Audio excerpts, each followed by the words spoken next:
इस कहानी की लेखिका है सोनिया सैनी। मोनिका 21 साल की नवयुवती थी। कैंपस प्लेसमेंट में उसे एक अच्छी आईटी कंपनी में जॉब मिल गई थी। उसकी शिफ्ट रात की तकरीबन 12 बजे खत्म होती थी। उस रोज भी अपना काम खत्म करने के बाद वो ऑफिस से निकली और अपनी साइकिल की मदद से रेलवे स्टेशन पहुंच गई। साइकिल को पार्क करने के बाद मोनिका प्लेटफॉर्म पर खड़ी होकर अपनी ट्रेन का इंतजार करने लगी। अचानक ही उसकी नजर रेलवे स्टेशन पर लगे एलईडी बोर्ड पर गई। रोज की तरह उसमें आने वाली ट्रेन का नाम और शेड्यूल आज दिखाई नहीं दे रहा था। डिस्प्ले बोर्ड की एलईडी बार बार जल बुझ रही थी। अचानक ही प्लेटफॉर्म की पावर सप्लाई कट गई और हर तरफ अंधेरा हो गया। कोई कुछ समझ पाता उससे पहले ही मोनिका की ट्रेन प्लेटफॉर्म पर आ गई। बिना देरी किए बाकी के पैसेंजर्स के साथ साथ मोनिका भी झट से ट्रेन में चढ़ गई। इस समय रात के 11:30 बज गए थे। आज ट्रेन में कुछ गिने चुने पैसेंजर्स ही दिखाई दे रहे थे। मोनिका ने अपने हेडफोन में लाउड म्यूजिक लगाया और आंखें बंद कर अपना सर सीट के बैक सपोर्ट में टिका दिया। कुछ ही देर में लाउड म्यूजिक होने पर भी दिन भर की थकान के कारण उसकी आंख लग गई थी। थोड़ी देर बाद उसका मोबाइल रिंग करने लगा।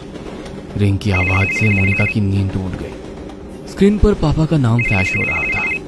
मोनिका ने फोन उठाया तो उधर से पापा की आवाज सुनाई देने लगी। मोनिका बेटा, ट्रेन मिल गई थी ना? हाँ पापा, मैं ट्रेन में ही हूँ, आप चिंता मत करो। कौन सा स्टेशन आ गया है? पापा की बात सुनकर मोनिका अचानक से आंख खोलकर अपने कोच में चारों ओर नजर दौड़ाती है। उसे अपनी आंखों पर यकीन नहीं हो रहा था। पूरे कोच में बिल्कुल अंधेरा छाया हुआ था। ना तो कोई डिस्प्ले दिखाई पड़ रहा था और ना ही कोई अनाउंसमेंट सुनाई दे रहा था। पापा, आई थिंक कुछ प्रॉब्लम है। यहाँ ट्रेन में कुछ है ही नहीं। सारी लाइट्स ऑफ है और कोई अनाउंसमेंट भी नहीं हो रही है। बेटा, आसपास किसी पैसेंजर से पूछना क्या बात है। पापा, पूरा कोच खाली पड़ा हुआ है। मैं अकेली हूँ यहाँ। ये क्या बोल रही है बेटा? मुझे डर लग रहा है। देख, ट्रेन जैसे ही अगले स्टेशन पर रुकेगी तू वहाँ पर उतर जाना, मैं तुम्हें लेने आ जाऊंगा। ठीक है पापा। मोनिका अब ट्रेन के अगले स्टेशन पर रुकने का इंतजार कर रही थी। आमतौर पर यह ट्रेन हर 10 या 12 मिनट में अगले स्टेशन के लिए रुकती थी, लेकिन आज पूरे 20 मिनट हो चुके थे, लेकिन ट्रेन रुकने का नाम ही नहीं ले रही थी। मोनिका को घबराहट हो रही थी। उसे कोई आइडिया नहीं था वो अभी कहाँ पर है। ड्राइवर की कैबिन में जाकर उससे कांटेक्ट करती हूँ, शायद कुछ हेल्प कर सके। ऐसा सोचकर मोनिका अपनी मोबाइल की टॉर्च ऑन करके इंजन रूम तक पहुंच जाती है। वहां जाकर वो ड्राइवर के केबिन को लगातार खटखटाती रहती है, लेकिन अंदर से कोई जवाब नहीं मिलता। डर से मोनिका की सांसें उखड़ रही थी। अपनी उखड़ती सांसों को शांत करके वह वापस अपनी सीट पर आकर बैठ जाती है। अब उसे बस ट्रेन के रुकने का इंतजार था ताकि वो नीचे उतरकर मदद मांग सके और अपने पापा को वहां बुला सके। इसी तरह 10 मिनट और बीत जाते हैं। अचानक ट्रेन की स्पीड कम होने लगती है। ट्रेन की स्पीड को कम होते देखकर मोनिका की जान में जान आने लगती है। कुछ ही मिनटों में ट्रेन किसी स्टेशन पर आकर रुक जाती है। बाहर घना अंधेरा छाया था। स्टेशन पर कहीं भी उजाला नहीं दिख रहा था। मोनिका ने खिड़की से झांककर बाहर देखा तो प्लेटफॉर्म पर एक भी इंसान नहीं था। अब तो मोनिका को और भी डर लगने लगा था। उसने जल्दी से अपना मोबाइल निकाला और फिर से पापा को फोन मिला दिया। पापा, ट्रेन किसी स्टेशन पर रुकी है, लेकिन ये कौन सा स्टेशन है कुछ समझ नहीं आ रहा। बाहर सिर्फ अंधेरा ही अंधेरा दिखाई दे रहा है। प्लेटफॉर्म पर भी कोई आदमी नहीं दिख रहा है। मैं क्या करूं? बेटा, एक बार मैप में अपनी लाइव लोकेशन चेक करो, तुम्हें पता चल जाएगा कि अभी तुम्हारी ट्रेन कहाँ पर है। मोनिका अपनी लोकेशन चेक करती है तो पता चलता है कि वो किसी अनजान जगह पर है जिसे जीपीएस भी ट्रैक नहीं कर पा रहा था। मोनिका फिर अपने पापा को फोन लगाती है। पापा, ये सब क्या हो रहा है मेरे साथ? इस जगह को जीपीएस भी ट्रैक नहीं कर पा रहा है। मैं कहाँ जाऊं? आप आ जाओ पापा, मुझे बहुत डर लग रहा है। अचानक सिग्नल कटने के कारण कॉल डिस्कनेक्ट हो जाता है। मोनिका स्टेशन पर घूमकर बाहर निकलने का रास्ता ढूंढने लगती है। तभी उसे वहां पर एक बड़ा सा बोर्ड लगा हुआ दिखाई देता है। इस पर जरूर स्टेशन का नाम लिखा होगा। टॉर्च जलाकर देखती हूँ।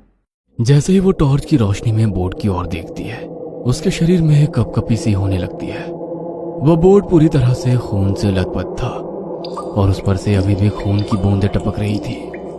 मोनिका घबराकर वहां से भागकर वापस अपनी ट्रेन की ओर आने लगती है कि तभी उसका फोन बजने लगता है। डरो नहीं बेटा, हिम्मत से काम लो। तुम्हारी ट्रेन जिस ट्रैक से आई है उसी ट्रैक पर वापस चलो। देखो आसपास कुछ तो होगा, कोई चर्च, कोई बिल्डिंग, कुछ न कुछ जरूर होगा। तुम कोशिश करो, जैसे ही तुम्हें कुछ भी दिखाई दे तुरंत मुझे बताना। मैं भी पुलिस से मदद मांगने की कोशिश कर रहा हूँ। आंसू पोंछकर मोनिका पापा के कहे अनुसार अपोजिट डायरेक्शन में भागने लगती है। ट्रैक पर हर तरफ अंधेरा ही अंधेरा छाया हुआ था। भागते हुए मोनिका को अपने पीछे कई सारे कदमों की आवाजें सुनाई दे रही थी। ऐसा लग रहा था कई सारे लोग उसके पीछे पीछे दौड़ रहे हो। मोनिका घबराकर अपने पीछे की ओर देखती है, लेकिन पीछे सन्नाटे के सिवा कुछ भी नहीं था। मोनिका पूरी ताकत लगाकर दौड़ती ही जा रही थी। अचानक ही उसके कानों में किसी की आवाज सुनाई देती है। ऐसा लग रहा था कोई गुस्से में उसका नाम पुकार रहा हो। मोनिका अब इतना ज्यादा डर चुकी थी कि उसके अंदर पीछे मुड़ने की हिम्मत भी नहीं बची थी। हाथ में मोबाइल पकड़े वह फ्लैशलाइट की रोशनी में दौड़ती चली जा रही थी। अचानक ही उसके दौड़ते कदम ठिठक कर रह गए। उसने देखा कि सामने पोल पर एक औरत उल्टी लटकी हुई थी। उसके बाल हवा में लहरा रहे थे और वो खतरनाक चेहरे के साथ जोर जोर से हंस रही थी। मोनिका का हलक डर से सूख रहा था। अब उसमें और आगे जाने की हिम्मत नहीं बाकी थी, इसलिए वो वापस स्टेशन की तरफ जाने के लिए मुड़ जाती है।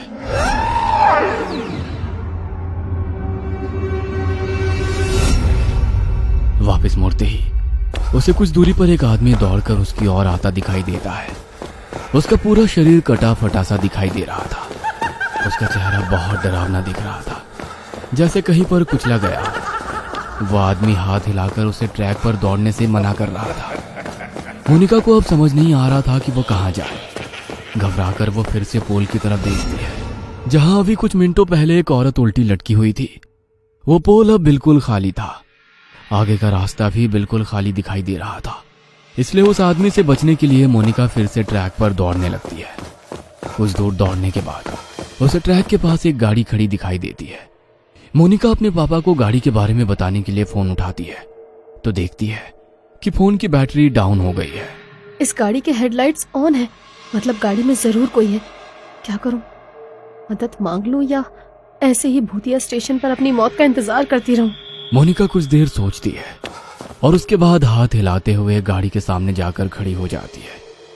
मोनिका को ऐसी हालत में देखकर गाड़ी के अंदर से एक आदमी बाहर आता है। क्या बात है, इतनी रात को आप ऐसे ट्रैक पर क्या कर रही हैं? सब ठीक तो है ना? मोनिका बुरी तरह हाँफ रही थी। ऐसा लग रहा था वह किसी भी पल बेहोश होकर गिर पड़ेगी। मोनिका की ऐसी हालत देखकर वह आदमी उसे गाड़ी के अंदर बैठा लेता है। अच्छा, आप आराम से अंदर बैठकर बताइए क्या बात है। पता नहीं क्या हो रहा है मेरे साथ। मैं न जाने कैसे इस जगह पर आ गई। अब मैं लाख कोशिशों के बाद भी यहाँ से निकल नहीं पा रही। आप बता सकते हैं ये कौन सी जगह है? मोनिका अपनी ही धुन में बोलती चली जा रही थी। तभी उसे महसूस हुआ कि कार सवार युवक उसे वापस प्लेटफॉर्म की ओर ले जा रहा है। No please stop. तुम मुझे कहाँ ले जा रहे हो? मुझे वापस वहां नहीं जाना है। मोनिका के इतना कहते ही वह लड़का मुस्कुराते हुए पीछे देखता है। अगले ही पल उस लड़के का चेहरा बदलने लगता है और वो उसी आदमी की शक्ल में बदल जाता है जो ट्रैक पर उसका पीछा कर रहा था। मोनिका के मुंह से एक जोरदार चीख निकल जाती है और वो कार से उतरकर फिर से पागलों की तरह दौड़ने लगती है। उसे अपने पीछे उस आदमी के कदमों की आवाज साफ सुनाई पड़ रही थी। दौड़ते हुए वो वापस अपनी ट्रेन के सामने आ जाती है। कोई और रास्ता ना सूझने पर वो छिपने के लिए वापस ट्रेन में चढ़ जाती है और एक सीट के नीचे छिपकर बैठ जाती है। मोनिका का पूरा शरीर पसीने से लथपथ हो गया था। वह अभी तक डर से कांप रही थी। डर उसके दिमाग में इस कदर बैठ गया था कि अगले ही पल वो डर से बेहोश हो गई थी। कुछ ही पलों में ट्रेन चल पड़ती है और उस स्टेशन को पीछे छोड़कर आगे बढ़ जाती है। कुछ देर बाद मोनिका को होश आता है तो वो खुद को स्टेशन के इमरजेंसी रूम में पाती है। अब आप कैसा फील कर रही हैं मैम? आप अपनी सीट पर बेहोश हो गई थी। ट्रेन के स्टाफ मेंबर आपको यहाँ लेकर आ गए। आप अपने घर पर किसी को इन्फॉर्म कर दीजिए। मोनिका हैरानी से चारों ओर देख रही थी। उसे अभी तक यकीन नहीं हो रहा था कि वो उस स्टेशन से वापस आ गई है। प्लीज मेरे पापा को बुलवा दीजिए। मैम, आपके फोन की बैटरी लो हो गई थी, मैंने चार्ज कर दिया है, ये लीजिए। मोनिका अपना फोन निकालकर पापा को फोन लगाती है। हेलो, कहाँ थी तू बेटा? मैं कितना परेशान था। 3 घंटे हो गए, अभी तक घर नहीं लौटी। पापा, आप तो जानते हैं ना, मैंने आपको फोन किया तो था। बेटा क्या बोल रही है, तू है कहाँ? मोनिका पापा को अपनी लोकेशन भेज देती है। कुछ ही देर में मोनिका के पापा आकर उसे अपनी कार से घर ले जाने लगते हैं। रास्ते में मोनिका अपना फोन निकालकर कॉल हिस्ट्री चेक करती है। उसने पिछले 3 घंटे में लगभग 10 बार पापा का नंबर डायल किया हुआ था, लेकिन एक भी बार उस पर बात नहीं हुई थी। मैंने तो हर बार पापा से बात की थी, लेकिन फोन में तो बस डायल नंबर ही दिख रहा है। और अगर वो सब मेरा वहम था, तो फिर जब मैं बेहोश थी तो ये कॉल कब और किसने किए? मोनिका के जहन में बहुत से सवाल थे, जिनका जवाब फिलहाल बस यही था कि इतना सब कुछ एक रात में देख लेने के बाद भी वो जिंदा अपने घर लौट रही थी।